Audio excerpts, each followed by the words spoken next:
So, my name is Agathe Bégault, and I am a lead developer at KissKissBankBank, which is a French crowdfunding company based in Paris.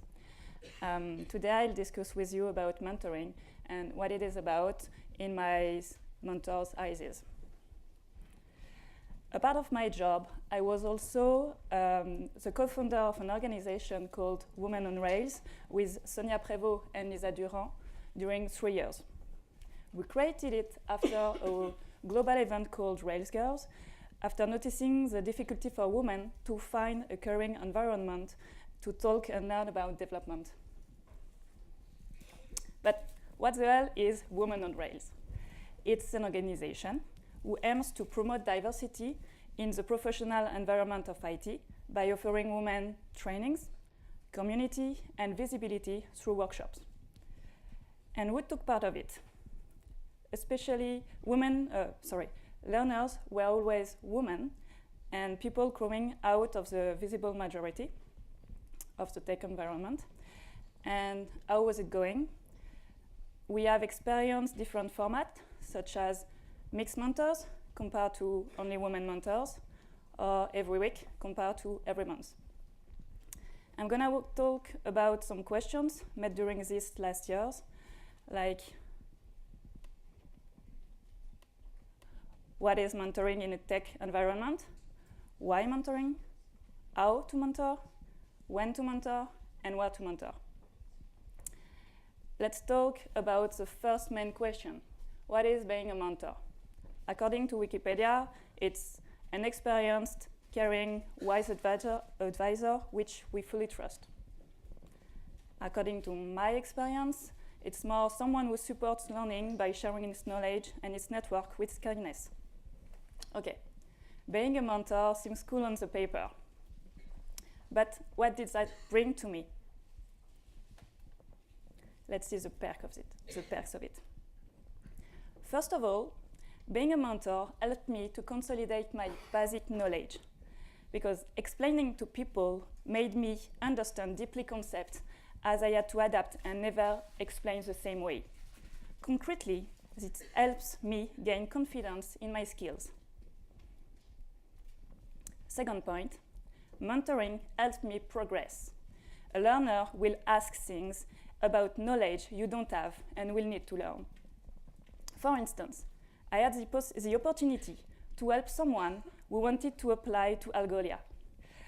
We took time to understand a piece of the API and debug a Python code. In my side, that enabled me to put my hands in Python and discover the API. And in her side, I guess it helped her too, as she has been recruited a few months later. Third point, mentoring is learning to explain and share with different people. I often had to adapt my communication, my wikis, and my code to be more open to different publics. That also helped me to learn to delegate, as a learner can better write than me wikis with its learning eyes. Previously, we talked about trust. Mentoring gave me the chance to be closer to people I have helped. It has allowed me to meet new kind of people, not only coming from my close social circle. And with this experience, I can say that a richer social circle means a richer product, richer logics, by allowing to see more aspects of a problem.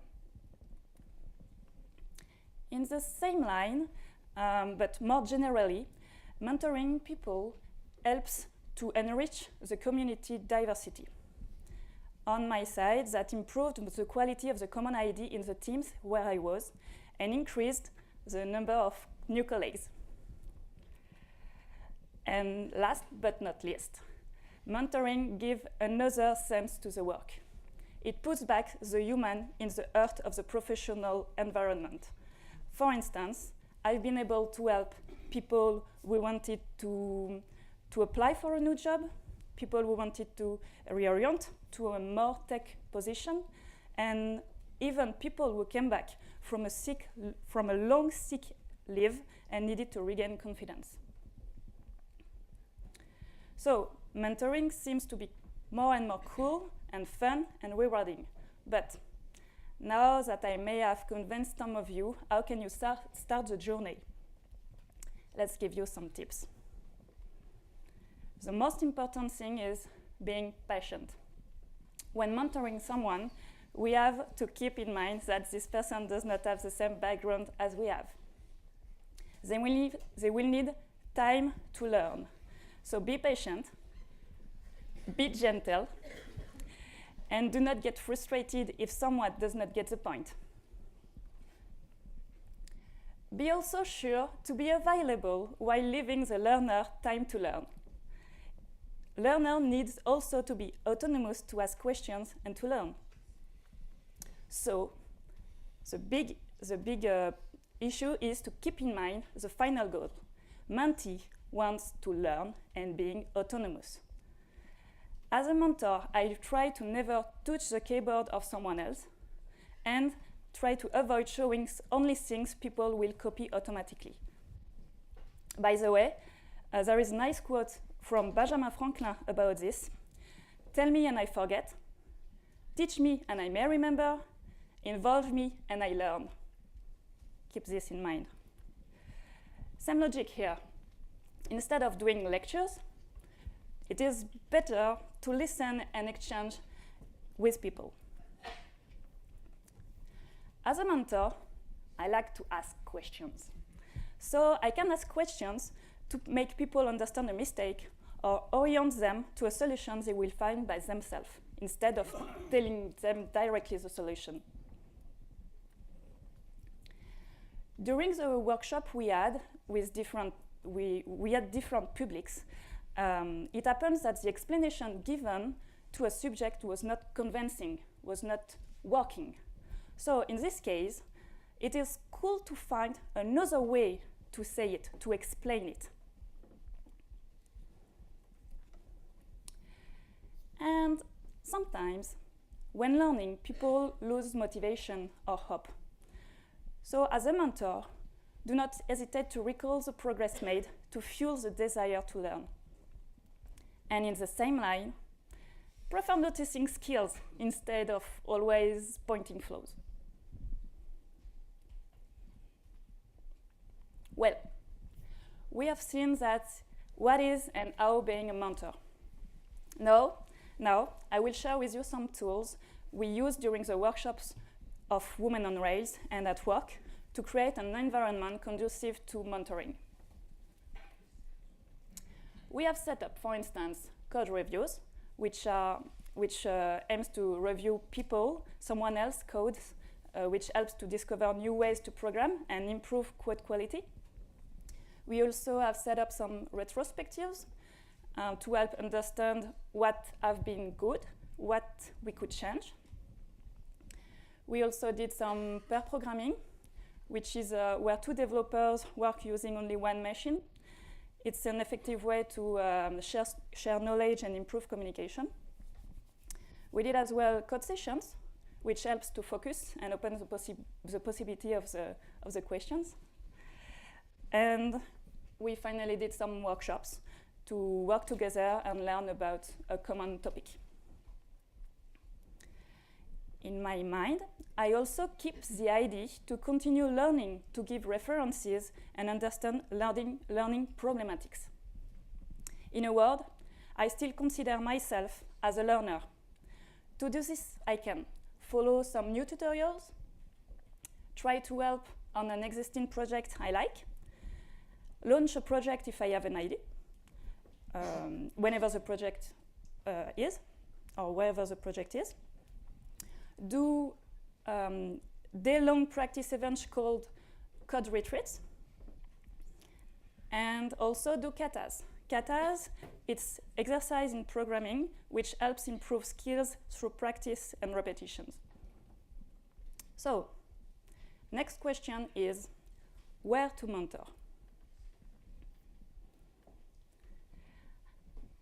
I had personally had to mentor in the companies I worked for at least 3 reasons.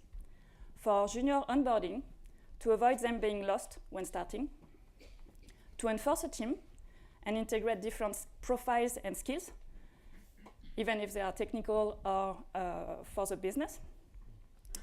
And I had to mentor to share skills, and thereby avoid the loss of skills when someone leaves or is on holidays. Mentors can also take part of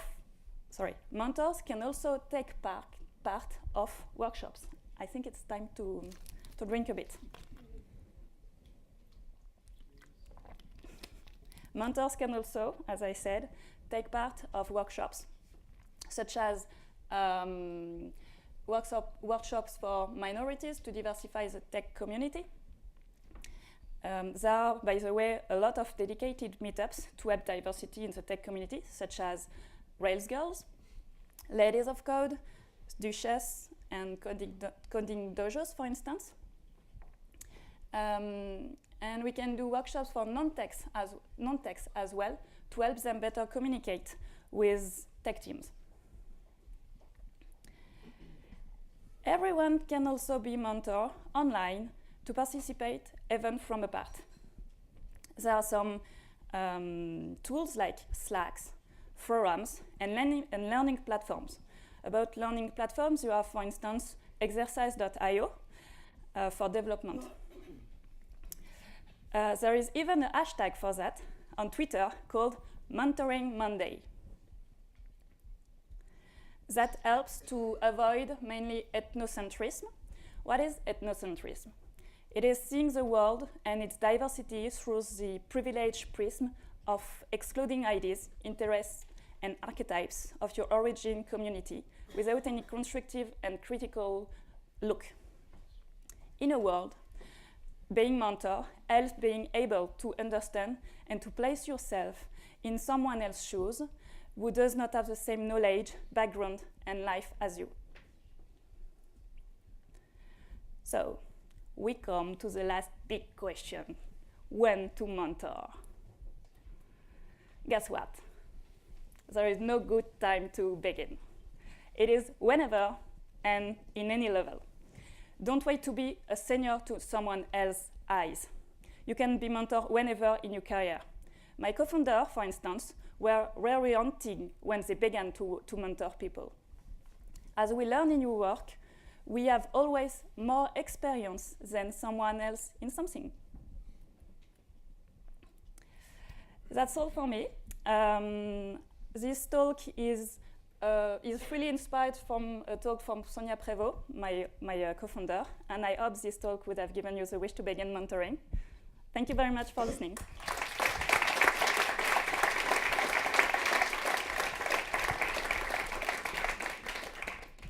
Thank you, Agathe. Do we have any question? Please. I love questions, as I said. So we lost the little box. Yes. Thank you. Hi, thanks for the presentation. I have a question. How did you become a mentor? I think the last presenter told it right. I mean, you begin by small things. You begin to explain something very, very small to someone because you have the knowledge and the person does not have it, and you feel like you can transmit this thing to the person.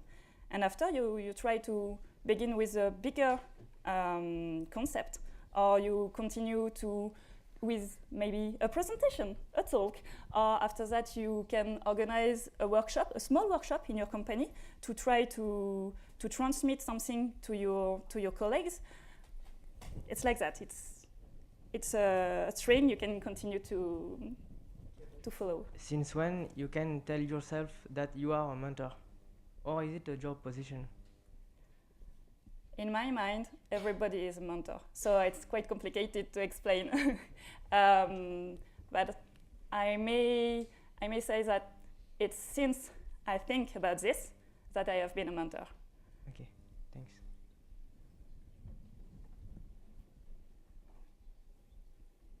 Any other question?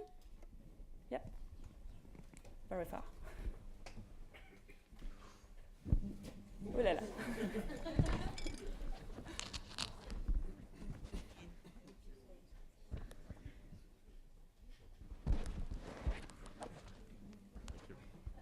Hi, thank you for the presentation. I was just wondering, what was your best experience as a mentor? My best experience was with someone who were, as I said before, quite sick and wanting to go back to work. And I learned in the same time as her because we began to be very close, and she learned me a lot about people, about strongness, and I tried to help her and to give her some knowledge and my network. And yeah, it was my best experience. Another one. Can you send back the mic, please? Yeah, just here.